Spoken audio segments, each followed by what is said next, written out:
Exemplified by the success of Star Wars: The Force Awakens, the Legacy sequel tends to come a good while after the previous film and teams up original cast members with young new faces. The results, unsurprisingly, tend to vary regardless of box office success, but they're an easy-ish way for movie studios to mine their existing properties for box office gravy. And so, with that in mind, I'm Ellie with What Culture, here with 10 upcoming Legacy movie sequels that feel inevitable. Number 10. Gremlins 3. Even though Gremlins 2: The New Batch was a massive box office disappointment back in 1990, the IP nevertheless remains highly visible and popular today, enough that it's a genuine surprise a third Gremlins hasn't yet come down the pipe. But it's not through a lack of trying. It was reported back in 2013 that Steven Spielberg was planning to reboot the Gremlins franchise, and since then talks of a new Gremlins movie have pivoted to a direct sequel following on from the first two films. And the original writer Chris Columbus has even penned a dark and twisted script for a potential threequel. Nothing's managed to stick yet, but given the enduring fondness for Gremlins and especially furry hero Gizmo, it feels like it's just a matter of time before a third movie arrives. It goes without saying that it'll surely centre around a new troupe of young heroes teaming up with Billy, Kate and Gizmo to take down a new fleet of gremlins, assuming Phoebe Cates can be lured back out of retirement for at least a cameo, of course. And Columbus insists that any new Gremlins movie will make use of puppets and animatronics as opposed to opting for the ill-advised CGI makeover. So that's something, at least. Number 9. The Mummy 4. Now there's absolutely no denying that Brendan Fraser's career resurgence, or his renaissance if you will, is at a glorious peak right now, and as such, there has never been a more likely time for Universal to finally go ahead with a fourth installment in the Mummy franchise. Even though the latter two movies weren't nearly as good as the original, there's a lot of fondness for Fraser's central performance and easy chemistry with Rachel Weisz, which simply wasn't replicated by 2017's atrocious Tom Cruise starring reboot. It's been almost an entire 15 years since Fraser's third Mummy movie, Tomb of the Dragon Emperor, and though Fraser isn't in quite the same A-list shape today, it still feels like audiences en masse, with their affection for the actor, would be game for seeing him play an older Rick O'Connell. A key piece of the puzzle though would be whether or not Weisz could be lured back to play female lead Evelyn Carnahan once more, because recasting her with Maria Bello in the third film was one of its undeniable low points. Given the popularity of throwback adventure movies as of late, a modestly budgeted fourth installment in the Mummy franchise would probably be a major crowd pleaser, especially if you paired Fraser and Weisz with a group of younger comrades who could do most of the action-heavy parts of the film. Number 8. Ratatouille.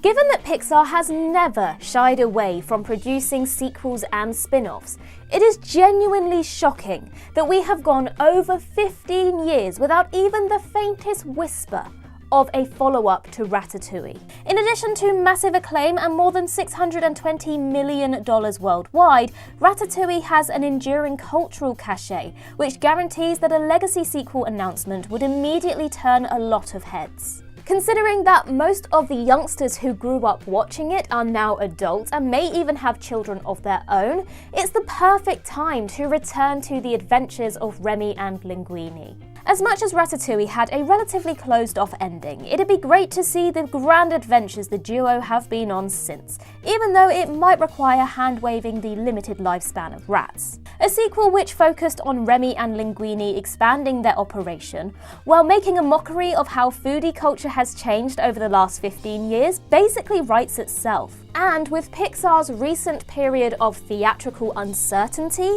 a follow-up to Ratatouille would certainly bring audiences back to the cinemas. Number 7. Kill Bill Volume 3. Quentin Tarantino has repeatedly stated that his upcoming 10th movie will be his last.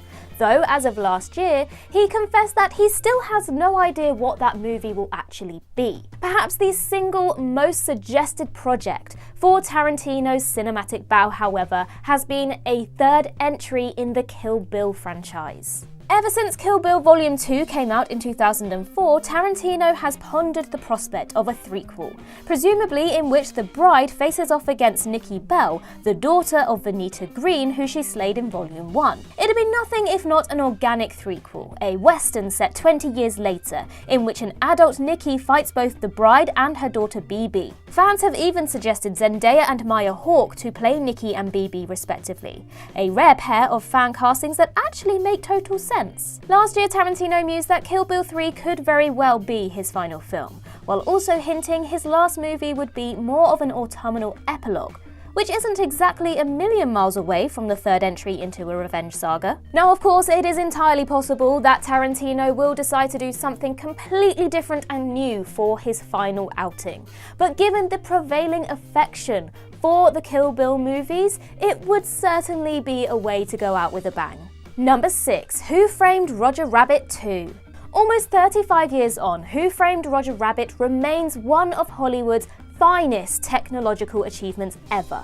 The live-action animation hybrid to define them all. Following its mammoth box office success, director Robert Zemeckis made several attempts to produce a sequel, all of which eventually sputtered, even though he has a completed script ready to go. Back in 2018, Zemeckis felt that the sequel would likely never get made due to Disney's corporate culture at the time, though it's safe to say that a lot has changed in a few short years. With Disney Plus being far more successful than anyone ever expected, with over 220 million subscribers across its various platforms, it's easy to see how Roger Rabbit 2, perhaps a tricky theatrical sell, could be the perfect fit for Disney Plus streaming.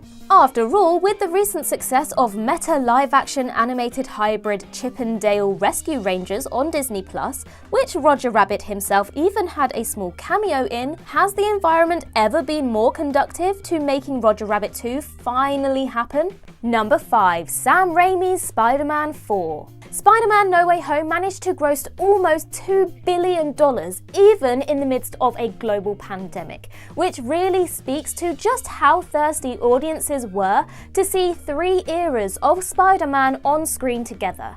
The rapturous response to seeing Tobey Maguire and Andrew Garfield as Peter Parker once again immediately ignited fan discussions about potential future appearances from the two, and in particular, a 4th Spider-Man movie in the original Sam Raimi continuity. Given that Maguire and Raimi were originally on board for Spider-Man 4 way back when, before negotiations broke down and the IP was rebooted with Garfield, returning to that well makes a whole lot of sense. A movie focused on a middle-aged Peter Parker and showing us how his reality has changed over the last 15 to 20 years would be guaranteed box office gold, especially if Kirsten Dunst also returned as MJ. Now, we all know that money talks, so if Sony is smart, then they'll try to squeeze in one final Maguire-Raimi film before Tom Holland's next MCU Spidey film. Number 4. Friday the 13th. 2018's Halloween proved the ultimate potential of horror legacy sequels, to clear away the cobwebs of an increasingly muddled mythology and bring the original components back for a worthy follow-up. We've seen the likes of Scream and Texas Chainsaw Massacre offer up their own takes on the legacy sequel, and it seems like just a matter of time before the most mainstream slasher franchises try it themselves. And there's perhaps no horror IP better suited for a legacy sequel than Friday the 13th, given that the 42-year-old series has been laying dormant for almost 15 years now, yet Jason Voorhees' popularity endures among genre fans. Now, there's actually quite a lot of options for a Friday the 13th legacy sequel. It could serve as a direct sequel to the original, or a continuation of one of the many sequels that it deems worthwhile. Jason's mortal nemesis Tommy Jarvis could even appear as a supporting character aiding the new heroes against Jason. Given the messiness of the series' storytelling, one imagines most fans wouldn't be too upset about a legacy sequel that politely ignored most of its predecessors, as long as it made good on restoring Jason's visceral terror. Now, it is no secret that the series' rights have been tangled up in legal red tape for years now, but sooner or later this scuffle will be resolved and Jason will be unleashed onto audiences once again, probably in something similar to 2018's Halloween. Number 3. Rush Hour 4. It's genuinely surprising that an entire 15 years have passed without a fourth Rush Hour film. Because though Rush Hour 3 underwhelmed at the box office, the Buddy Cop series has remained a consistent performer on home video and popular presence on streaming services. Chris Tucker has stated numerous times over the years that Rush Hour 4 is in development, yet it's never come to fruition. But in light of the surprise box office success of Bad Boys for Life in 2020, it feels like sure proof that the buddy cop genre's demise has been grossly exaggerated. A fourth Rush Hour that focuses on Lee as he takes on one last case before retirement while reteaming with Carter and also working alongside some younger cops shouldn't be a difficult story to write at all. Now, Jackie Chan has been scaling back his more action-demanding roles in recent years, but one last go-around in Rush Hour 4 would make a lot of sense and a lot of people would love to see it. Number 2. Scooby-Doo 3. Now let me just start by saying that these two films are my childhood. I'm surprised the DVDs still work for the number of times that I watched these films growing up. It is easy to forget that the two James Gunn scripted live-action Scooby-Doo movies grossed more than $450 million combined, and 20 years later remain fond fan favourites no matter the negative reviews they receive from critics. Now, given the considerable nostalgia for these two films and their cast, a legacy sequel that pitted the OG cast against younger alternate universe versions of themselves would be really fun to see. While it's incredibly unlikely that a time-strapped James Gunn would be directly involved despite his continued enthusiasm for the IP, his recent hiring as the co-chairman and co-CEO of DC Studios ensures he now wields a lot of power in the halls of Warner Brothers. In the very least, he could help grease the wheels and even executive produce a Scooby-Doo legacy sequel with a new hand-picked writer-director while quietly ignoring the short lifespans of Great Danes that would seemingly make Scoob's continued existence impossible. And with Warner Brothers currently working on an animated Velma series for HBO Max, it's clear that the IP is still a high priority for the studio.